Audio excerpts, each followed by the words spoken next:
you come to our practice, the energy, the commitment, and the detail in our practice and the focus, you would have no idea if we had won 20 in a row or lost 20 in a row. And it's a testament to these guys and the other seniors and the upperclassmen and the staff that we just continue to battle and have positive attitude no matter what. You know, we faced a lot of adversity and distractions this year, and for them to come in here and play the way they did with the energy and effort, and that's what we're going to need moving forward. We know what we're capable of. We need to continue and stay consistent. Okay, we'll take questions for the student athletes. A reminder, when you ask the question, please state your name and affiliation. We'll start right here in the front. Chris Powell, Couch Coach Live. Congratulations on the win, fellas. Jafet, you had a great game, 26 points, 11 for 11 for the free throws.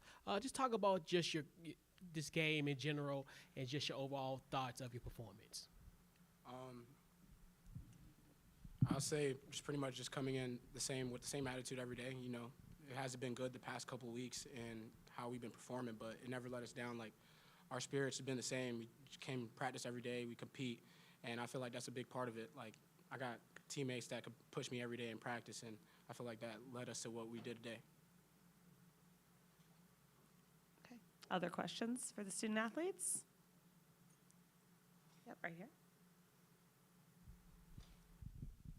David Korn with A10 Talk. Jackie, can you talk about how you guys were able to play in the first half, you know, so hard and play such good defense without fouling at sort of the rate you guys normally do? That's something Coach always preaches, playing hard, playing smart. You know, so we knew, I mean, last time we played them this past Saturday, you know, we fouled them a lot. You know, they was in the bonus and we continued to foul. So we just wanted to come out, execute the game plan, pack it in, and, you know, live with the results. Other questions for our student athletes? Yep.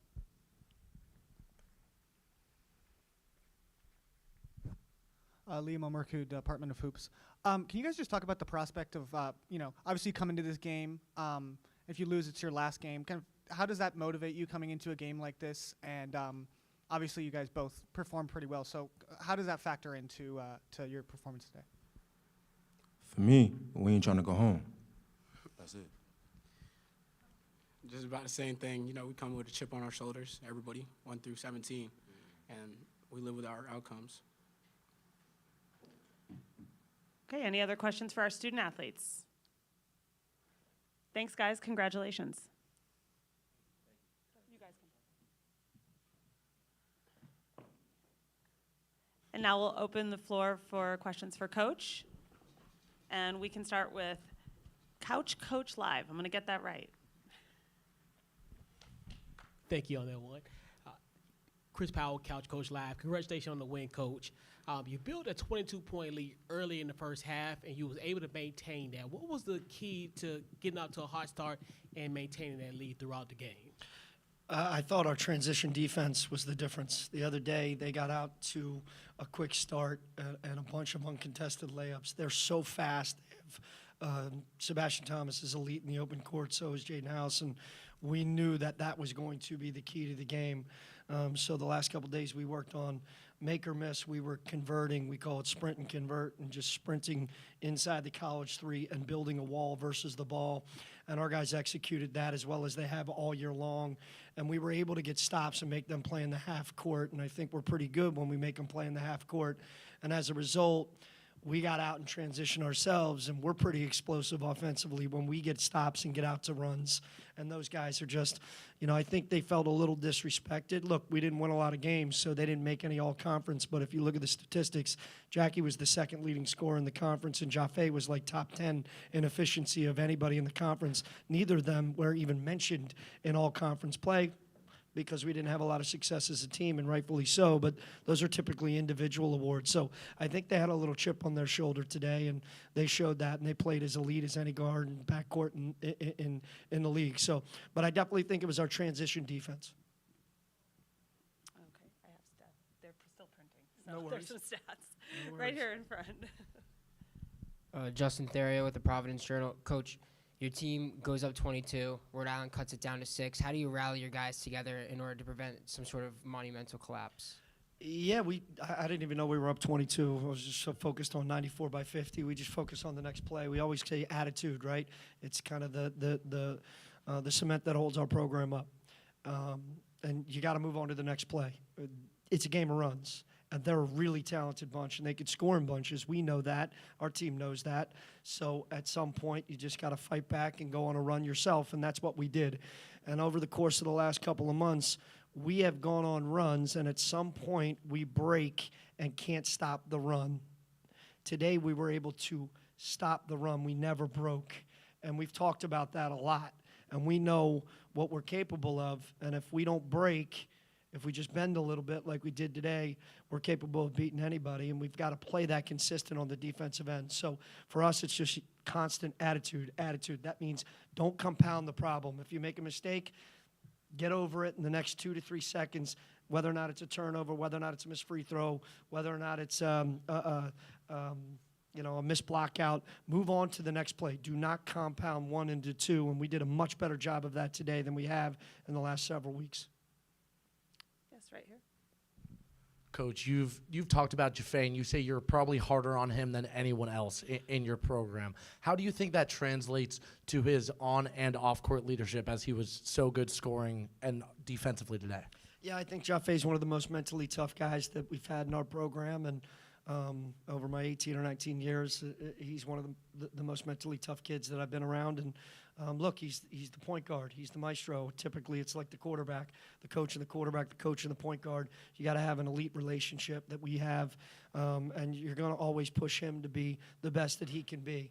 And the fact that he can respond the way he does is a testament to him, his family, and obviously our locker room and his teammates are always lifting him up. And I think he's a special kid off the court as much as he is on the court. And he's going to have an incredibly bright future in anything he does. And obviously he's getting his master's right now, and that'll give you a testament to who he is. But really proud of the way he responded today. And look, they're not done. They want to continue to play. And that's impressive. This group has been through a lot. They don't want to go home. They don't want this to be the last time they're in that locker room together. Right in front here.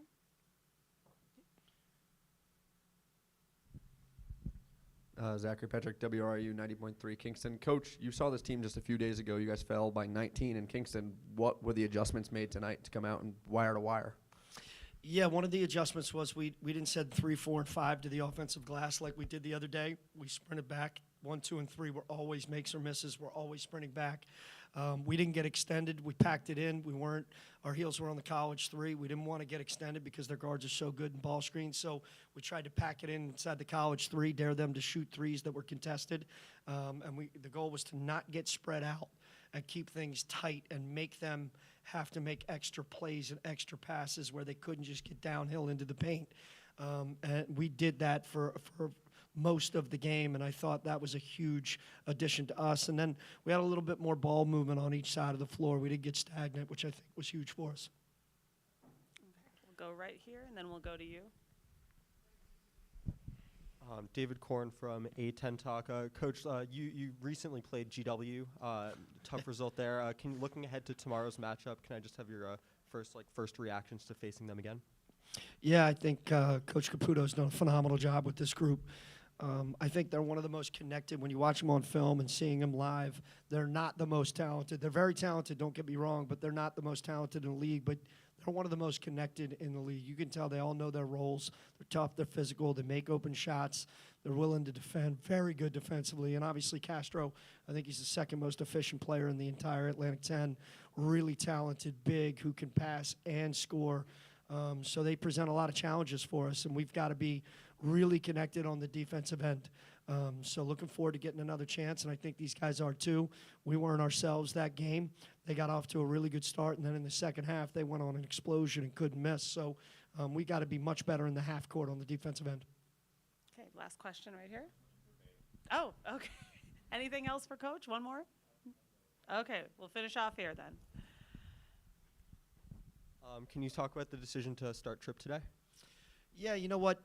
Zach Riley's one of the most selfless human beings I've ever coached in my entire career, and he felt like Jameer Tripp gave us more size and more skill on the offensive end. He's been playing really well. He's actually been playing his best basketball in the last 5 or 6 games.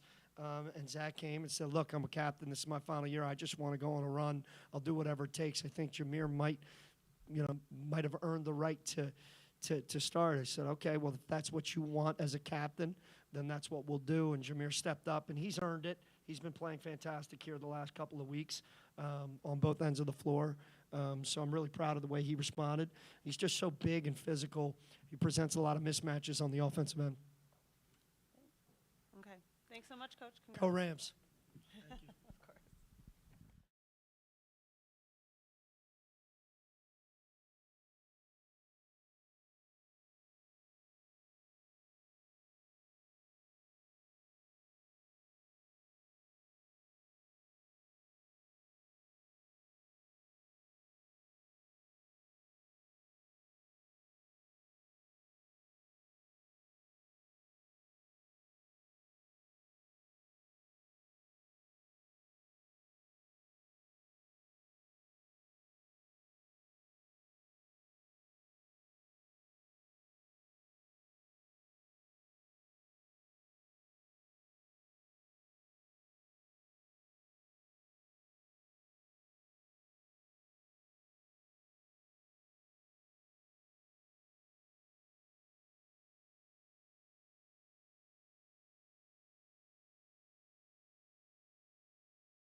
Played an excellent game. From an offensive standpoint, their two guards were really, really hard for us to contain. Sometimes tough shots, sometimes good plays. But they got them off to a great start, and, man, they did not slow down. I also thought that Fordham did a really good job of being patient and really getting what they want. We had a very hard time of getting stops, deflections, defensive rebounds. They were just very, very confident in terms of the way they came in and played. Brought a little different style to the game than we saw the other day, but they executed. And defensively, we couldn't get the job done at any point to really get the game back into a workable margin, maybe once or twice. But I give them a ton of credit. In terms of our guys, especially the first half, very surprising. I thought our guys really came here with the right mindset. I thought we were excited to be here. I thought we actually prepared really hard to be here. And to go out sort of the way we went out, struggling the way we did in the game, is disappointing. I think that we should have been in a dogfight, which we expected. But I'm proud of this group. It's very difficult in college basketball to assemble teams every end of every season. I thought we got better as a staff in terms of the process of building a team. And there's no question about it that we were a much improved program this year. Along the way, there are some times during the season, I think, where we have some disappointment, maybe didn't get the job done like we should have or could have. But we also had a lot of moments this season that sort of gave a lot of life back to our home arena and our fans in general. And now, as we move forward, now we have to do it again, and we have to find the right pieces again. And our infrastructure has to change behind the scenes for us to do it, which we're confident we're getting better in that area as well. And I think as we build towards the following season here, having conversations over the next 2 weeks will lead to decisions that need to be made. But I'm proud of this group because, it's not easy to come together.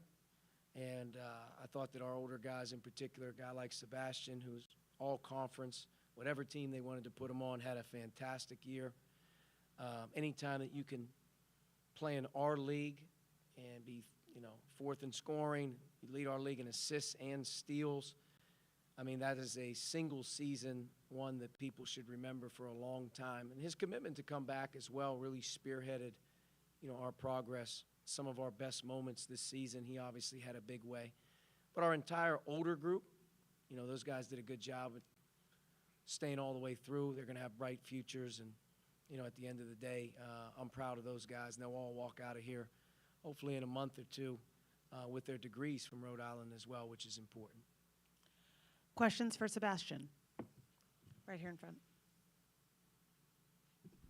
Zachary Patrick, WRU 90.3 Kingston. Sebastian, boomerang transfer, hometown kid, your final college game. I mean, just what are the emotions right now? Now, I'm just in shock that we lost. It doesn't feel real, and it hasn't really hit me yet. Probably a week or so it'll hit me that I don't have any more college games left in me. But, yeah, coming back, I think I definitely made the right decision coming back. It helped me grow as a person and a player, and I think it's going to help me moving forward. Anything else for Sebastian? Right here. Justin Therio, Providence Journal. Sebastian, we saw you suffer an injury pretty early on in the second half, but yet you were able to come back onto the floor multiple times. How important was it to you to finish this game? Yeah, in a game like this, you got to give it your all no matter what. So it was just a little knee to my thigh. Came out the game, but I got back in and finished. Right here in front. Aiden Garvey, WRU 90.3 FM. Sebastian, it was a tough interior look for you guys offensively. What were you seeing from Fordham defensively that you feel prevented you guys from executing inside? They do a bunch of different things on defense. They like to switch it up, throw curveballs at us. I think we could have did a better job executing our game plan, throwing the ball inside to our bigs when we had the chance. I think we missed them a few times. But ultimately, they just made the game hard for us. Okay, thank you, Sebastian. We'll open it up for Coach. Zachary Patrick, 90.3 Kingston. Coach, exactly a year ago in Brooklyn, you called the season a disappointment after losing to St. Louis. Tonight, is that the same thing? Does it feel the exact same way out on day one for the third straight year? No, it doesn't feel the same. We're disappointed in our performance today and disappointed for our players because we've come a long way. And like I said before, I was genuinely excited for the game because I thought our guys were genuinely really excited to be here and to play. And I don't think by any stretch in any of our preparation did we not make a point to understand how hard the game was going to be. Fordham did a great job, and they beat us. But, we won 21 games in our first 2 years with nothing. And I think as you continue to kind of learn how college basketball is going nowadays, that you need infrastructure and you're going to need to be able to get some help to climb the ladder. And the ability to keep some players last year for the first time was big. To be able to watch Jaden, Dave, Cam, and Dov go through a year of development, get better. You look at Jaden and Dave Green, being seniors on this team where they were a year ago, far cry in terms of how they operated every day, which was great to see. And then you had two freshmen who had a chance to, play a role and develop. And I thought Dov had really showed signs this year of development. And Cam had his moments as well and probably needed a little bit more opportunity to do it. But just the ability to keep four players for the first time, I don't think people understand how valuable that was to know what to add. In our first 2 years, there could have been 20 players that we added. That's a crapshoot. At least as we moved into year 3, we had some pieces to put around some known things, which is very important. And I felt like the pieces that we added were great kids, and for the most part, they delivered what we asked them to do. Javonte Brown, for the first time in his career, had a chance to play starter role, starter minutes, and he showed at times during the year how valuable he is. But it was really his first year in that type of a role. You look at, Jamarcus and Drisa coming over. You look at, Quentin showed signs, and he wasn't in as many games early, but, he played a valuable role for us down the stretch, and we needed him. So I felt the additions to what we kept gave us a chance to be much better. I don't believe anybody thought we would be any good at the beginning of the season. I don't believe that anybody thought that we would be 11-1 in non-conference. Beating Providence at home, beating Yale at home, beating Charleston, you go get Temple. But once you get into league play, I think the thing that's misleading is our league is very good. There's a lot of, if you watch Jackie Johnson and Japhet Medor in that game right there, that's two really good college guards. I mean, they made tough shots and tough plays, and they did it all game long. One had 26 and 29. I mean, there's good players all through this league. There's old players all through this league.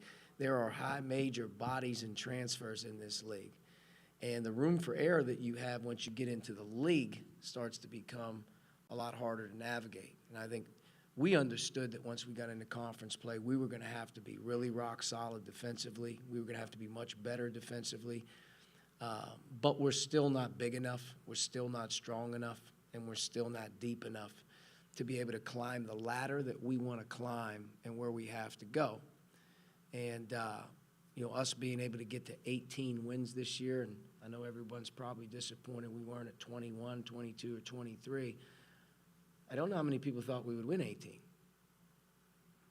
So I think what I give this team credit for was coming together with a better plan, sticking with it, and at the end of the day, starting to breathe some life and stabilize the place.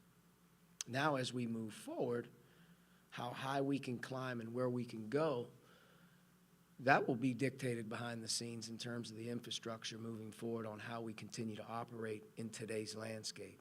And we've worked very, very hard on that part of it as well to see, what we can continue to do to be better in that area, which is nothing more important, especially as you get into, the spring here as we start to look in recruiting.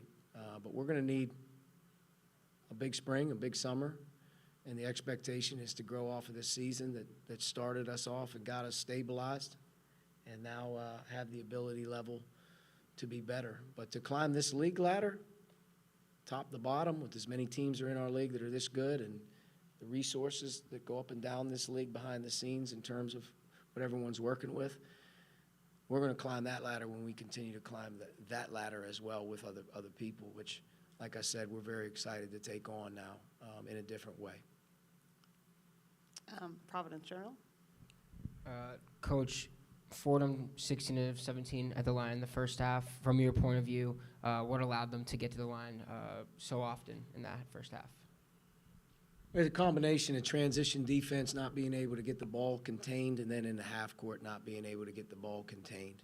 I felt Medor was great in the first half of attacking the paint in transition, and he drew 2 or 3. And I also thought that, their team in general in and around the basket did a good job. They went 23 for 28 from the foul line. They were 16 of 17 from the free throw line in the first half. That was a big deal. Medor had a lot to do with it, though. His quickness, his ability to get rim to rim, his ability to break us down off the dribble. Jackie did it a few times as well. He got set. He got 18 free throws between those two guys. Those two guys dominated the game. If you really want to break it down, we had no answer individually or as a team to be able to contain one of the two or both of the two. If you look at the game 3 or 4 days ago, whenever we played them,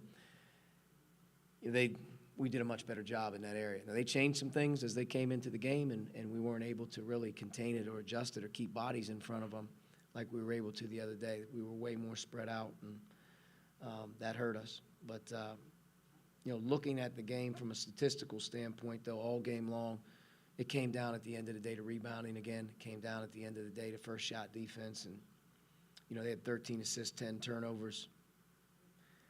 We weren't able to dictate anything from our terms defensively to be able to get us out in transition or get out. Everything was hard on us. from an offensive perspective. We shot 35% from the floor, and we shot 31% from three. A lot of that had to do with half-court execution. Shoot 2 for 12 from three in the second half. It's not going to get it done, but if you look at them, they got it done on all levels, in terms of what they were doing. But those two guys were fantastic. I mean, they made some tough ones as well. Okay. Last question. Coach, in your opening statement, you identified this season as an improvement. And when you look at nearly any metric, that would be identified as true. But do you have any inkling personally to what the missing piece could be to take a step forward next season? Size. I would say like the one thing that we are right now is we're little. We don't have the high major size to compete for a championship right now. And that doesn't mean like we need 7-footers. It's across the board. The ability to play high major defense and impact the rim in terms of defensive rim protection, defensive rebounding, size on the perimeter at the 2, the 3, the 4, the 5, gives you versatility to switch and do more things. If there's one thing moving forward that has to change for us to make a big step, it's to develop depth and size for our defense. We were better in all areas, but at times I think even tonight, you look at our 3 perimeters as Jaden and Cam and those guys, having to guard Tripp and Rivera. That's no easy task. That's advantage Fordham. You look at our 4s being a little small with Drisa and Dave in terms of height, and you're going into some games and you're not as big as you need to be. But you can't truly compete for a championship until you're unbelievably solid and good on a nightly basis on defense. In league play in particular, because you're home and away, you have to be able to establish that you can be an upper tier, top 3 or 4 defense in your league if you're going to compete. But part of defense is size, strength, talent. And as we've been trying to maneuver with lineups and recruiting and whatnot, I don't necessarily know if we'd ever been keyed in on specifics on that type of like, we got to get bigger, we got to get better. It's been about, can we get him? Do we have enough? Can we beat this guy out? We're not playing the same recruiting game as a lot of people. Our recruiting game has to change to be able to do that. And I think if you're saying, like, what's the next step? The next step is to start playing with the big boys like we're supposed to be doing on defense. And I would say that is going to be a major goal for us. Whether we can do it or not, I don't know. But that is going to be a major goal moving forward for our program in general, is to start stacking our talent level and identifying size and length across the board so we can be bigger and play better defensively in games like today, where you need size, versatility, strength, rebounding. There's some games where we shot it well, and there's some games that we played really tough and we were scrappy. But overall, through the course of 18 or 19 conference games, when you go on the road and you struggle on the road, a lot of guys are like, why you struggle on the road? You better be a monster on defense on the road. You better be a monster. You better be able to rebound. You better be able to defend. You better be able to, you better have depth. And I think as we played throughout this league this year, one thing that was really key to notice was the size differential and where we're at in that ball game. So that's got to be one thing. If you said, what's the next thing that has to change, it's that. Thank you, Coach. Thank you for everything. Appreciate you guys.